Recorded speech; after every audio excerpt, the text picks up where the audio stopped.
রমজানের রোজার শেষে এলো খুশির ঈদ। এই সুর ভেসে উঠলে শুরু হয় ঈদ আনন্দের ক্ষণ গণনা। চাঁদ দেখার সঙ্গে সঙ্গে বিদায় নেয় রমজান, আর শাওয়াল মাসের প্রথম দিনকে ঘিরে শুরু হয় প্রস্তুতির শেষ ব্যস্ততা।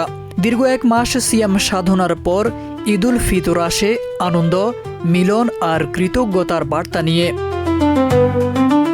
ঈদের আগের রাত অর্থাৎ চাঁদ রাত যেন উৎসবের সবচেয়ে প্রাণবন্ত সময়। ঘরে ঘরে চলে রান্নার আয়োজন, সেমাই, ফিরনি, নানা মিষ্টান্ন প্রস্তুত করা হয় আগে ভাগেই। কারণ ঈদের সকাল থেকে শুরু হয় অতিথি আপ্যায়ন, নতুন পোশাক গুছিয়ে রাখা, ঘর পরিষ্কার ও সাজানো। সব কাজ শেষ করতে ব্যস্ত সময় পার করেন পরিবারের সদস্যরা। চাঁদ রাতে জমে ওঠে কেনাকাটার শেষ মুহূর্তের ভিড়। মার্কেট, সেলুন ও বিউটি পার্লারে থাকে উপচে পড়া মানুষের ভিড়। মেয়েদের হাতে মেহেদির নকশা, শিশুদের উচ্ছ্বাস আর তরুণদের আড্ডা, সব মিলিয়ে অন্যরকম এক আবহাওয়া তৈরি হয়।